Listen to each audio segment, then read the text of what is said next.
സ്നേഹം, ദിവ്യസ്നേഹം, സ്നേഹം, ദിവ്യസ്നേഹം. വിശുദ്ധ ഗ്രന്ഥമായിരിക്കുന്ന ബൈബിൾ അഭിഷേകിക്കപ്പെട്ട് പരിശുദ്ധാത്മാവിന്റെ പ്രേരണയാൽ എഴുതപ്പെട്ട ഗ്രന്ഥമാണ്. ഒരുവന്റെ ജീവിതത്തിലെ പ്രധാനപ്പെട്ടതാണ് അവന്റെ അവസാനത്തെ വാക്കുകൾ. നമുക്കറിയാം, മരിച്ചുപോയ വ്യക്തികൾ അവസാനമായി എന്താണ് പറഞ്ഞത് എന്ന് നാം പലപ്പോഴും ചോദിക്കാറുണ്ട്. അവരുടെ ആ ജീവിതത്തിന്റെ സാരാംശം മുഴുവൻ, തന്റെ ആശകളെല്ലാം അവസാന വാക്കുകളിൽ പറയാറുണ്ട്. അതുപോലെ ഈ കാലത്തുണ്ടായിരിക്കുന്നതായ ക്രിസ്തീയ ലോകത്തിന്, വിശ്വാസികൾക്ക് വേണ്ടി ക്രൂശിൽ വെച്ച് ഒരു 7 മൊഴികൾ കർത്താവ് പറയുവാനിടയായി. നോക്കാം. ഒന്നാമത്തെ വാക്ക് ലൂക്കോസിന്റെ സുവിശേഷം 23-ാം അധ്യായം 24-ാം വാക്യം. പിതാവേ, ഇവർ ചെയ്യുന്നത് എന്താണെന്ന് ഇവർ അറിയായികയാൽ ഇവരോട് ക്ഷമിക്കണമേ എന്ന് പറഞ്ഞു. പിതാവേ, ഇവർ ചെയ്യുന്നത് എന്താണെന്ന് ഇവർ അറിയായികയാൽ ഇവരോട് ക്ഷമിക്കണമേ.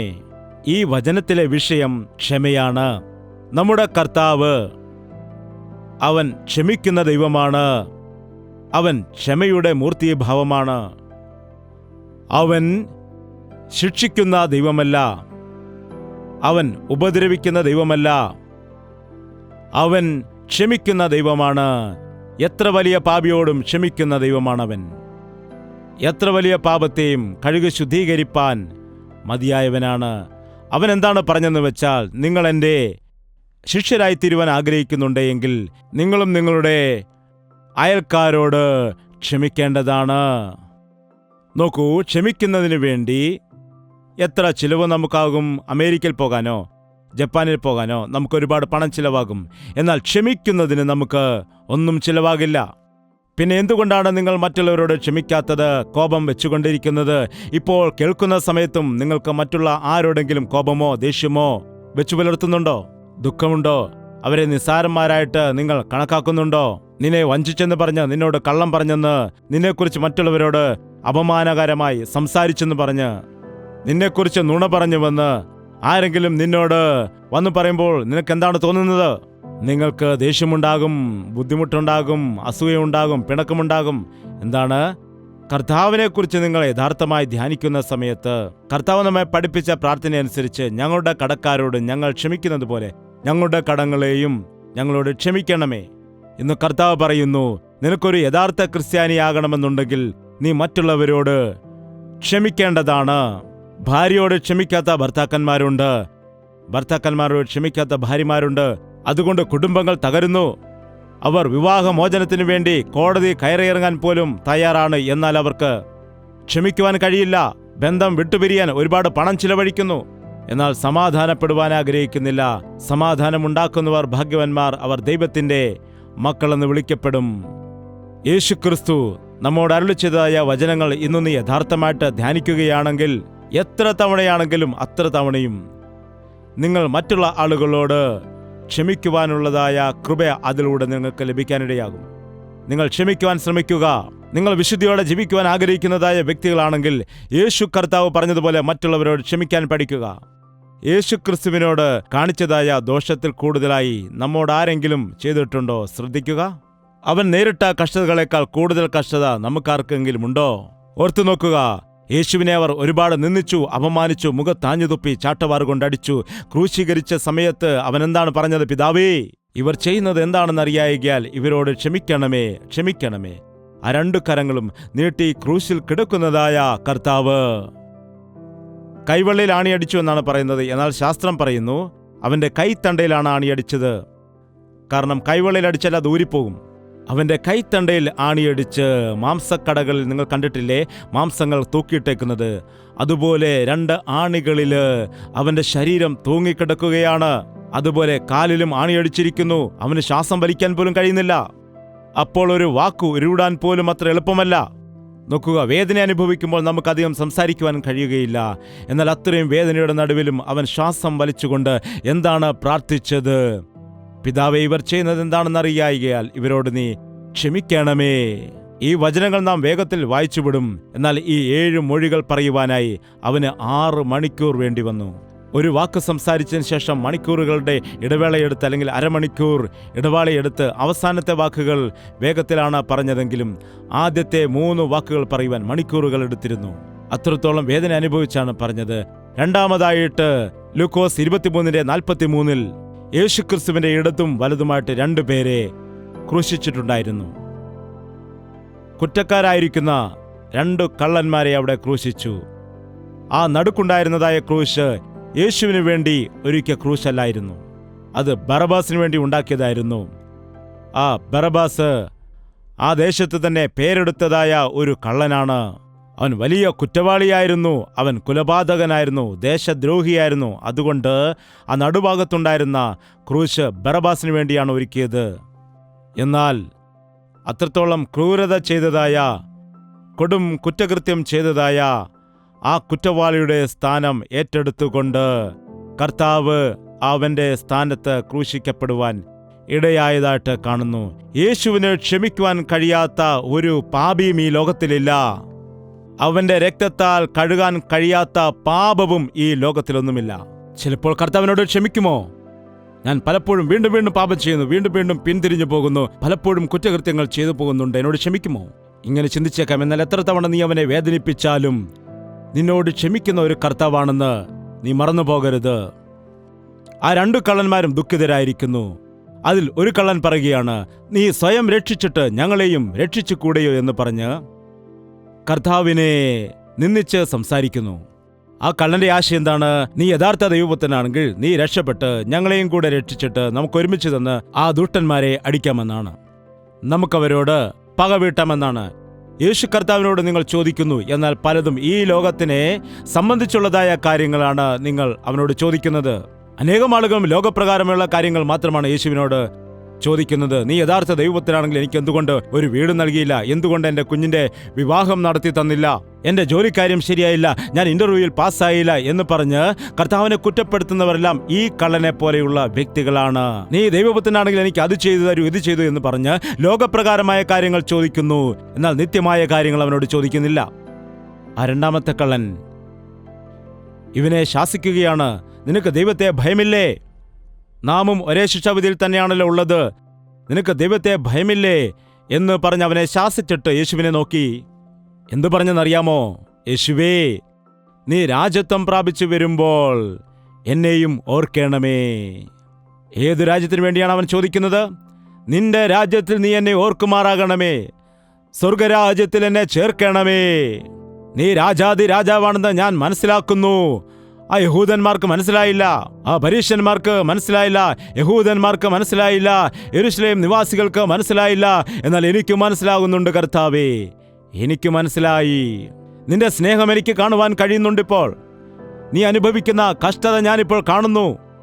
നീ അടികൾ ഏറ്റുവാങ്ങിക്കൊണ്ടിരിക്കുമ്പോൾ പിതാവേ, ഇവർ ചെയ്യുന്നത് എന്താണെന്ന് അറിയായികയാൽ ഇവരോട് ക്ഷമിക്കണമേ എന്ന് പറഞ്ഞ് പ്രാർത്ഥിക്കുന്നല്ലോ, എന്നോട് നീ ക്ഷമിക്കുന്നുണ്ടല്ലോ എന്നു തിരിച്ചറിഞ്ഞതായ കള്ളൻ പറഞ്ഞു, നിന്റെ രാജ്യത്തിൽ നീ എന്നെയും ഓർക്കുമാറാകണമേ. യഥാർത്ഥമായ ക്രിസ്ത്യാനി എപ്പോഴും സ്വർഗത്തിൽ വലിയവനായിരിക്കുവാനായിരിക്കും ആഗ്രഹിക്കുന്നത്, അല്ലാതെ ഈ ലോകത്തിൽ വലിയവനായിരിക്കുവാൻ വേണ്ടി ആഗ്രഹിക്കുകയില്ല. നിത്യരാജ്യത്തിൽ ചേരുവാനാണ് അവൻ എപ്പോഴും ആഗ്രഹിക്കുന്നത്. അല്ലാത്തവർ ലോകത്തിൽ എല്ലാവരെയും വെച്ച് ഭോഷന്മാരാണെന്ന് ബൈബിളിൽ പറയുന്നു. നീ കർത്താവിന്റെ സന്നിധിയിൽ വന്ന് പ്രാർത്ഥിക്കുന്ന സമയത്ത് ലോകപ്രകാരമുള്ള കാര്യങ്ങൾക്കാണോ പ്രാർത്ഥിക്കുന്നത്, അതോ സ്വർഗീയ വിഷയങ്ങൾക്ക് വേണ്ടിയാണോ പ്രാർത്ഥിക്കുന്നത്? നിന്നെ സ്നേഹിക്കുന്ന ഒരു ജീവിതം എനിക്ക് നൽകണമേ, നിന്നെ അനുഗമിക്കുന്ന ആത്മാവിനെ നൽകണമേ അപ്പ, നിനക്ക് വേണ്ടി ജീവിക്കാനുള്ള കൃപ എനിക്ക് നൽകുമാറാകണമേ എന്നാണോ, അതോ എപ്പോഴും എനിക്കത് തരണമേ ഇത് തരണമേ എന്നാണ് പ്രാർത്ഥിക്കുന്നത്? ആ കള്ളന്റെ പ്രാർത്ഥന കേട്ട് കർത്താവ് മറുപടി കൊടുത്തില്ല. എന്നാൽ മറ്റേ കള്ളന്റെ പ്രാർത്ഥനയ്ക്ക് ദൈവം മറുപടി കൊടുത്തു. ആ തീവ്രമായ വേദനയുടെ നടുവിലും യേശു അവനെ നോക്കിയിട്ട്, നീ ഇന്ന് എന്നോടുകൂടെ പറുദീസയിൽ ഇരിക്കും എന്ന് പറഞ്ഞു. എങ്ങനെ ആശ്വസിപ്പിക്കാൻ കഴിയുമെന്ന് കർത്താവിൻ്റെ ഈ വാക്കിൽ നമുക്ക് മനസ്സിലാക്കാൻ കഴിയും. ഡിപ്രഷനിലായിരിക്കുന്ന ആളുകളെ, ദുഃഖത്തിൽ ആയിരിക്കുന്ന ആളുകളെ, എൻ്റെ ജീവിതത്തിൽ എനിക്കിനി മുൻപോട്ട് പോകുവാൻ കഴിയുകയില്ല എന്ന് പറഞ്ഞ് തകർന്ന് ഇരിക്കുന്ന ആളുകളെ ആശ്വസിപ്പിക്കുന്നവനാണ് കർത്താവ്. കാരണം അവൻ നമ്മുടെ സ്ഥാനത്ത് നമ്മുടെ ശിക്ഷകൾ വഹിച്ചതുകൊണ്ട് നമ്മുടെ ജീവിതത്തിൽ വരുന്ന സകല കഷ്ടതകളും അവനറിയാം. അവന് നിന്ന എന്താണെന്നറിയാം, അവൻ നിന്ദിക്കപ്പെട്ടു. അവന് ഉപദ്രവം എന്താണെന്നറിയാം, അവൻ ഉപദ്രവിക്കപ്പെട്ടു. ദാഹവും വിശപ്പും എന്താണെന്നറിയാം, അവൻ അത് അനുഭവിച്ചതാണ്. ഒറ്റപ്പെടൽ എന്താണെന്ന് അവനറിയാം, അവൻ ആളുകളാൽ തള്ളപ്പെട്ടവനായിരുന്നു. ദാരിദ്ര്യം എന്താണെന്നറിയാം, കാരണം അവൻ ഇല്ലായ്മയിൽ ജീവിച്ചവനാണ്. അതുകൊണ്ട് നിന്റെ ജീവിതത്തിലെ ഏത് പ്രശ്നവും നന്നായിട്ട് മനസ്സിലാക്കാൻ കഴിയുന്നവനാണ് യേശു ക്രിസ്തു. നമ്മുടെ ആവശ്യങ്ങൾ നിറവേറ്റി തരുവാൻ മതിയായ ദൈവമാകുന്നു അവൻ. നീ ഇന്ന് എന്നോട് കൂടെ പറുദീസിൽ ഇരിക്കും. കണ്ടീഷൻസ് വെക്കുന്ന ഒരു നിബന്ധനയോട് കൂടിയുള്ളതായ ക്ഷമയല്ല നമുക്കവിടെ കാണാൻ കഴിയുന്നത്. മൂന്നാമത്തെ വാക്ക് എന്താണെന്ന് നമുക്ക് ഒരു നിമിഷം ശ്രദ്ധിക്കാം. യേശുവിൻ്റെ അമ്മയെ യോഹന്നാൻ അവിടെ കൂട്ടിക്കൊണ്ടുവരുന്നതും അമ്മ യേശുവിനെ കണ്ട് വിങ്ങി വിങ്ങി കരയുന്നതും കർത്താവ് അവളെ നോക്കിക്കൊണ്ട്, സ്ത്രീയെ, ഇതാ നിന്റെ മകൻ എന്ന് പറഞ്ഞ് യോഹന്നാനെ ഏൽപ്പിക്കുകയും യോഹന്നാനോട് ഇതാ നിന്റെ അമ്മ എന്ന് പറഞ്ഞ് യോഹന്നാനെ മാതാവിനെ ഏൽപ്പിക്കുന്നതായിട്ടും നമുക്കവിടെ കാണുവാനായിട്ട് കഴിയും. യേശുക്രിസ്തുവിൻ്റെ ആ ക്രൂശിലും അവൻ കടമകളെ നിർവഹിക്കുന്നതായിട്ട് കാണുവാൻ കഴിയും. യഥാർത്ഥമായ ഒരു ക്രിസ്ത്യാനി താഴ്മയുള്ളവൻ ആയിരിക്കും, ആശ്വസിപ്പിക്കുന്നവനായിരിക്കും, ഉത്തരവാദിത്തം ഉള്ളവനായിരിക്കും.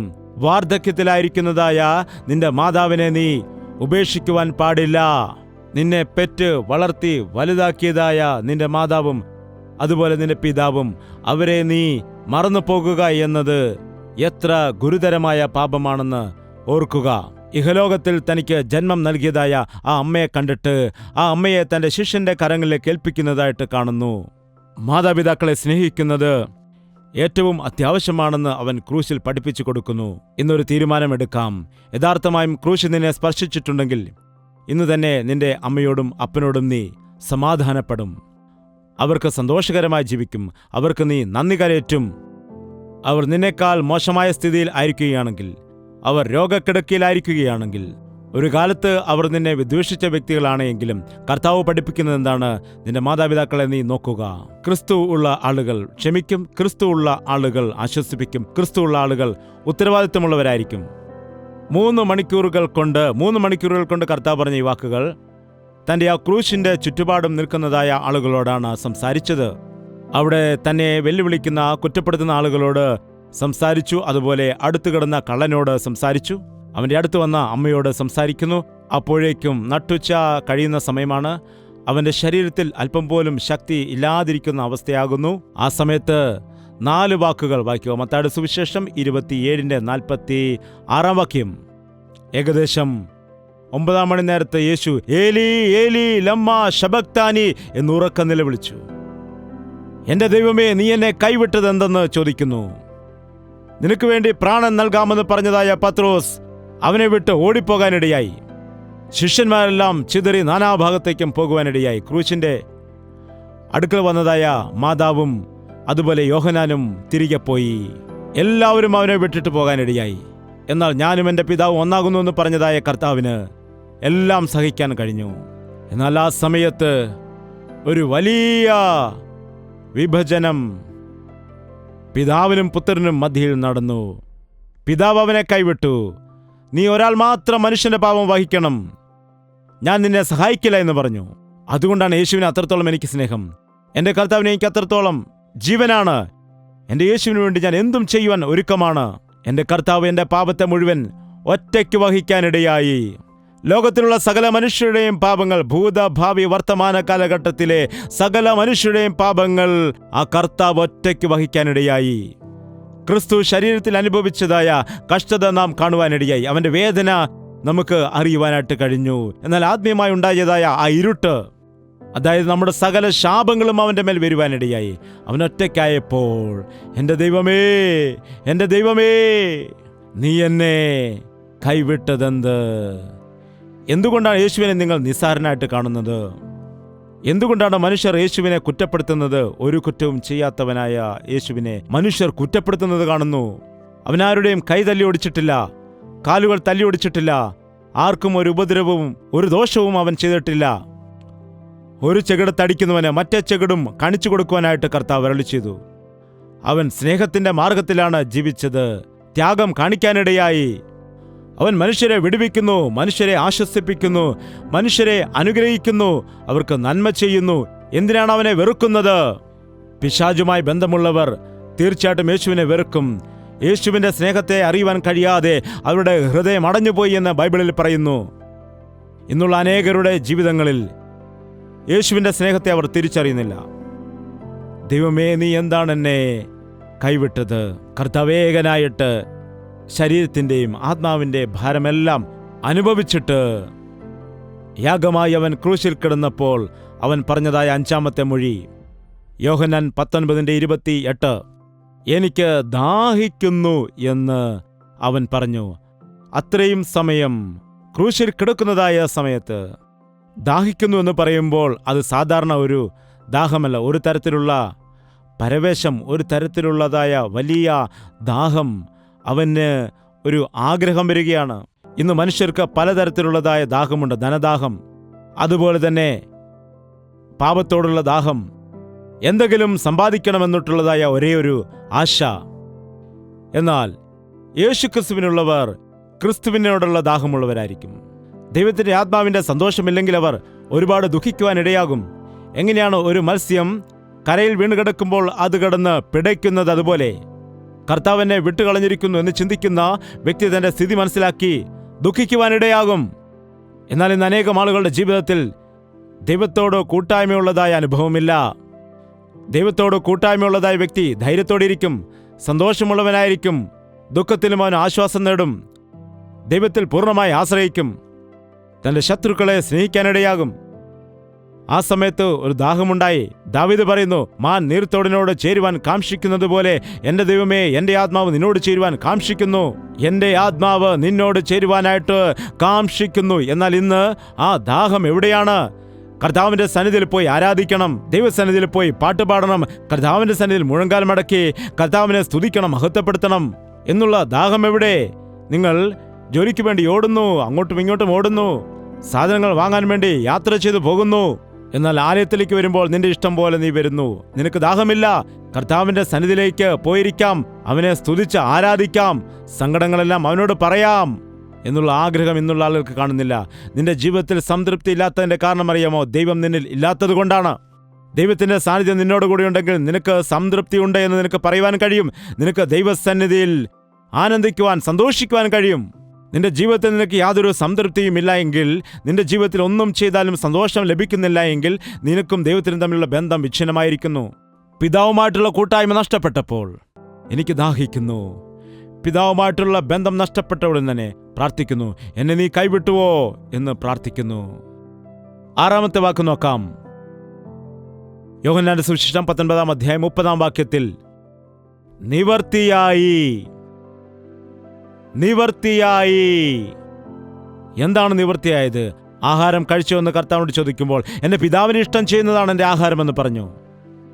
എന്താണ്? പകലുള്ള സമയത്ത് മാത്രമേ ജോലി ചെയ്യാൻ കഴിയുള്ളൂ, രാത്രി വരാൻ പോകുന്നു എന്ന് പറഞ്ഞ് നശിച്ചു പോകുന്ന ആത്മാക്കളെ രക്ഷിപ്പാനാണ് കർത്താവ് വന്നിരിക്കുന്നുവെന്ന് പറഞ്ഞ് ലോകത്തിലേക്ക് വന്ന രക്ഷയുടെ പദ്ധതി നിവർത്തിയാക്കി എന്നാണ് പറഞ്ഞത്.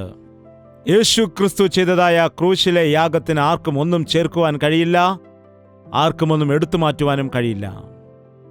അവൻ സമ്പൂർണമായി അത് ചെയ്തു. എത്ര വലിയ പാപമാണെങ്കിലും, എത്ര വലിയ പാപം ചെയ്യുന്ന വ്യക്തിയാണെങ്കിലും സ്വർഗത്തിലേക്ക് കൊണ്ടുപോകുവാൻ കഴിയുന്നതായ മാർഗം അവൻ കാണിച്ചു തന്നു. തലമുറകളായിട്ട് 3 ആചാരങ്ങളാൽ കാളകളെയും ആടുകളെയും പ്രാവുകളെയും ഒക്കെ അറുത്തുകൊണ്ട് ദൈവത്തെ പ്രസാദിപ്പിക്കാൻ വേണ്ടി യാഗങ്ങൾ കഴിച്ചിരുന്നതായ ബലികളെ അവസാനിപ്പിച്ചിട്ട് ഒരു യാഗമായിട്ട്, ഒരൊറ്റ ബലിയായിട്ട് തൻ്റെ ജീവനെ കാൽവരി ക്രൂശിൽ അർപ്പിച്ചു കൊടുക്കുവാൻ ഇടയായി. രക്തച്ചൊരിച്ചിൽ കൂടാതെ പാപത്തിന് ക്ഷമയില്ല എന്നുള്ളതായ വാക്ക് അക്ഷരാർത്ഥത്തിൽ നിറവേറ്റിക്കൊണ്ട് തൻ്റെ നിർദോഷവും നിഷ്കളങ്കവുമായ രക്തം ഒഴുക്കിക്കൊണ്ട് പാപത്തിൽ നിന്ന് നമ്മെ വിടുവിക്കാനിടയായി. എന്നാൽ ഈ ദിവസം നിന്റെ വിടുതൽ കഴിഞ്ഞിരിക്കുന്നുവെങ്കിലും നീ ഇന്ന് കടഭാരത്തിലായിരിക്കുന്നു, നീ രോഗത്തിലായിരിക്കുന്നു, നീ പാപത്തിലായിരിക്കുന്നു. നിന്റെ രക്ഷയുടെ ദൗത്യം കഴിഞ്ഞിരിക്കുന്നു, നീ അത് നേടിയെടുത്തിരിക്കുന്നു. എന്നാൽ നീ അതിപ്പോഴും മനസ്സിലാക്കുന്നതേയില്ല. എത്രയോ കാലം മുമ്പ് നിനക്ക് രക്ഷ തന്നിരിക്കുന്നു, നിനക്കത് സൗജന്യമായി കിട്ടിയതാണ്. ഇന്ന് നീ പൂർണ്ണ മനസ്സോടുകൂടി കർത്താവേ എന്റെ ഹൃദയത്തിലേക്ക് വരണമേ എന്ന് പ്രാർത്ഥിച്ചാൽ നീ യാതൊരു വിലയും കൊടുക്കാതെ ആ പാപക്ഷമ അനുഭവിക്കുവാൻ കഴിയും. നീ ഇപ്പോൾ വിടുവിക്കപ്പെട്ടിട്ടും നീ പാപത്തിൽ തന്നെയാണ് ജീവിക്കുന്നത്. ഒരാൾ ഒരു കൂട്ടിൽ 2 കിളികളെ പിടിച്ചടയ്ക്കാനിടയായി. അത് കണ്ടതായ വ്യക്തി ഇങ്ങോട്ട് കടന്നു വന്ന് ചോദിച്ചു, എന്തിനാണ് ഈ പക്ഷികളെ കൂട്ടിലാക്കിയിരിക്കുന്നത്? അതിനെ അഴിച്ചുവിടുക. അപ്പോൾ പറഞ്ഞു, ഞാൻ അതിനെ വില കൊടുത്ത് വാങ്ങിയതാണ്, എങ്കിൽ ഞാൻ വില തരാം, അതിനെ അഴിച്ചുവിടുവാൻ കഴിയുമോ എന്ന് ചോദിച്ചു. എന്നിട്ട് പറഞ്ഞു, നീ ഇത്രയും നാൾ അതിന് ആഹാരം കൊടുത്തല്ലോ, അതിനുവേണ്ടി ഒരുപാട് പണം ചിലവഴിച്ചല്ലോ, അതെല്ലാം എത്രയെന്ന് പറയുക. 3000 രൂപയായി. ഇതാ 3000 രൂപ, അതിനെ അഴിച്ചുവിടുക എന്ന് പറയുവാനിടയായി. അങ്ങനെ അതിനെ വാതിൽ തുറന്നു വിട്ടു. എന്നാൽ ആ പക്ഷികൾ പുറത്തേക്ക് പറന്നു പോകുന്നില്ല. ഒരു വടി ഉപയോഗിച്ച് അഴിയിൽ കൂടി അതിനെ മാറ്റിവിടാൻ നോക്കിയിട്ടും അത് പറന്നു പോകാതെ അവിടെ തന്നെ ഇരിക്കുന്നു. എന്തുകൊണ്ടാണ് അങ്ങനെ ആയിരിക്കുന്നത്? അതാ ബന്ധനത്തിന്, ആ കൂടിന് ശീലമായിരിക്കുന്നു. യേശുക്രിസ്തു നമുക്ക് വിടുതൽ നൽകി. എന്നാൽ നാം ഇപ്പോഴും കൂട്ടിൽ തന്നെ കിടക്കുന്നു. എനിക്ക് കൂട് മതി, ഈ പാത്രം മതി, ഈ പാത്രത്തിൽ വെള്ളം കുടിച്ചാൽ മതി, ലോണിൽ ഒരു കാറൊക്കെ എടുത്തിട്ട് ഞാനിങ്ങനെ ഇവിടെ തന്നെ വസിച്ചു കൊള്ളാം. ഒരുപക്ഷെ എന്തെങ്കിലും ആക്സിഡന്റ് സംഭവിച്ചാൽ അതിനുവേണ്ടി നേരത്തെ ഒരു ഇൻഷുറൻസ് എടുത്താൽ മതി എന്ന രീതിയിലാണ് നാം ജീവിക്കുന്നത്. എന്നാൽ എനിക്ക് സ്വർഗരാജ്യത്തിൽ പോകണമെന്നും കർത്താവ് എനിക്ക് വേണ്ടി മരിച്ചിരിക്കുന്നു എന്ന വിഷയത്തിൽ വിശ്വസിച്ച് അവനോട് പ്രാർത്ഥിക്കാതെ, കർത്താവേ എനിക്ക് അത് നൽകണമേ, ഇത് നൽകണമേ എന്ന് പ്രാർത്ഥിക്കുകയാണെങ്കിൽ എന്തായിത്തീരും? യേശുവേ നിന്റെ രാജ്യത്തിൽ എന്നെ ഓർക്കണമെന്ന് പറയുന്ന എത്ര ആളുകളുണ്ട്. നീ ഒന്നും ചെയ്യേണ്ട കാര്യമില്ല. നീ ചെയ്യേണ്ട കാര്യമെല്ലാം കർത്താവ് നിനക്ക് വേണ്ടി ചെയ്തിരിക്കുന്നു. യേശു എനിക്ക് എന്തു ചെയ്തു, എന്തു തന്നു എന്ന് പലരും ചോദിക്കുന്നു. യേശു നിനക്ക് വേണ്ടി സകലതും ചെയ്തിരിക്കുന്നു. സകലതും, നീ ചെയ്യേണ്ടതായ സകലതും അവൻ നിനക്ക് വേണ്ടി ചെയ്തിരിക്കുകയാണ്. എന്നാൽ നീ അത് സ്വീകരിക്കുന്നില്ല, നീ അത് വിശ്വസിക്കുന്നില്ല, നീ അവന്റെ വചനത്തെ അനുസരിക്കുന്നില്ല, അവന്റെ കയ്യിലേക്ക് നിന്നെ കൊടുക്കുന്നില്ല. അതുകൊണ്ടാണ് നിന്റെ ദുരിതത്തിൽ, നിന്റെ രോഗത്തിൽപ്പെട്ട്, നിന്റെ കഷ്ടതയിൽപ്പെട്ട് നീ ജീവിച്ച് മുൻപോട്ട് പോകുന്നത്. നിവൃത്തിയായി, ഞാൻ ചെയ്ത കാര്യം നിവൃത്തിയായി. മാക്സിമം നിനക്ക് വേണ്ടി എന്തെല്ലാം ചെയ്യാൻ കഴിയുമോ അതെല്ലാം ചെയ്തിരിക്കുന്നു. നിനക്ക് വേണ്ടി സകലതും നീ ചിന്തിക്കുന്നതിലും നനയ്ക്കുന്നതും അത്യന്തം പരമായി ചെയ്തിരിക്കുന്നു. എന്നാൽ നീ എൻ്റെ വാക്ക് കേൾക്കുന്നില്ല, നീ എന്നെ അനുസരിക്കുന്നില്ല, നീ എന്നോട് ചോദിക്കുന്നില്ല, നീ എൻ്റെ അടുക്കൽ വരുന്നില്ല, എന്നെ സ്നേഹിക്കുന്നില്ല. ഭൂമിയിലെ കാര്യങ്ങളാണ് നീ ചോദിക്കുന്നത്, അല്ലാതെ നീ എന്നിൽ ആശ്രയിക്കുന്നില്ല എന്ന് നമ്മിൽ ചിലരോട് കർത്താവ് പറയുന്നു. 2000-ൽ പരം വർഷങ്ങൾക്ക് മുമ്പ് ഇത്ര വലിയ യാഗം ചെയ്തിട്ടും ഇപ്പോഴും നിന്റെ ജീവിതത്തിൽ യേശുവിനെ വിശ്വസിച്ചിട്ടും വിടുതലില്ല എങ്കിൽ നിന്റെ തെറ്റാണ്, ഒരിക്കലും അവന്റെ തെറ്റല്ല. ഈ സ്നേഹസുവിശേഷം നീ അറിയുന്നുവെങ്കിൽ ഈ വലിയ ദൈവത്തെക്കുറിച്ച് മറ്റുള്ളവരോട് പറയാതെ നീ ഇരിക്കുകയില്ലല്ലോ. നിനക്ക് വേണ്ടി സകലതും അവൻ ചെയ്തിരിക്കുന്നു. നീ അനുവാദം തന്നാൽ നിന്റെ ഹൃദയത്തിലേക്ക് ഞാൻ വരാം. ഞാൻ നിർബന്ധിച്ച് നിന്റെ ഹൃദയത്തിലേക്ക് വരില്ല. ബലം പ്രയോഗത്തോടുകൂടി ദൈവം ഒരു കാര്യവും ചെയ്യിക്കത്തില്ല. ദൈവം തന്റെ ഗുണഗണങ്ങൾ നമുക്ക് തന്നിരിക്കുന്നു. അതിലൊന്നാണ് നമുക്ക് തന്ന സ്വാതന്ത്ര്യം. ഇത് ജീവനാണ്, ഇത് മരണമാണ്, ഇത് വെളിച്ചം, ഇത് ഇരുട്ട്, ഇത് ബറബാസ്, ഇത് ക്രിസ്തു. ഏത് വേണമെങ്കിലും നീ തിരഞ്ഞെടുക്കുക. നിന്റെ ഇഷ്ടമാണ്, നിന്റെ ഇഷ്ടമാണ്. എനിക്ക് യേശു വേണം, എൻ്റെ ജീവിതത്തിൽ കർത്താവ് വേണമെന്ന് പറയുന്നവർ ഭാഗ്യവാന്മാരായിട്ട് മാറും. അവസാനമായിട്ട് 7ാമത്തെ വാക്ക് ഇവ രണ്ടും അടുത്തടുത്താണ് പറഞ്ഞത്. ലൂക്കോസ് 23:46. പിതാവേ, ഞാൻ എൻ്റെ ആത്മാവിനെ തൃക്കൈയിൽ ഏൽപ്പിക്കുന്നു. പിതാവേ, നിന്റെ തൃക്കൈയിലേക്ക് ഞാൻ എൻ്റെ ആത്മാവിനെ ഏൽപ്പിക്കുന്നു. യേശു കർത്താവിൻ്റെ ക്രൂശ് മരണം വിഫലമായില്ല, അത് പരാജയമല്ല. അവൻ ക്രൂശിൽ മരിച്ചത് പരാജയമല്ല. കർത്താവേ, നീ ഏൽപ്പിച്ചതായ പദ്ധതികളെ ഞാൻ പൂർണ്ണമായി നിർവഹിച്ചിരിക്കുന്നു. നീ എന്നെ ഏൽപ്പിച്ചതായ വേലയെ ഞാൻ തികച്ചിരിക്കുന്നു. നിന്റെ ഹിതപ്രകാരം ചെയ്തിരിക്കുന്നു. മാനവരാശിക്ക് രക്ഷാ ദൗത്യം തയ്യാറാക്കി വച്ചിരിക്കുന്നു. ഇതാ ഞാൻ തിരികെ നിന്റെ അടുക്കൽ വരുന്നു എന്ന് പറഞ്ഞ് നിലവിളിച്ച് ജീവൻ ഏൽപ്പിച്ചു കൊടുത്തുവെന്ന് ബൈബിളിൽ കാണുന്നു.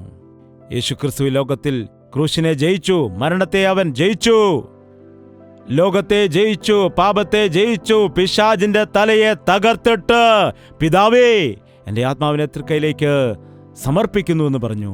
ഈ ലോകത്തിലായിരിക്കും നാം എല്ലാം ജീവിച്ചിരിക്കുന്നിടത്തോളം കാലം കർത്താവിനായി ജീവിക്കണമെന്നും ഈ ലോകത്തെ വിട്ട് പിരിയുന്ന സമയത്ത് ദൈവരാജ്യത്തിന്റെ അവകാശികളായിട്ട് നാം ജീവിക്കേണ്ടതിനുമാണ് ക്രൂശിൽ അവൻ ഈ യാഗം കഴിച്ചത്.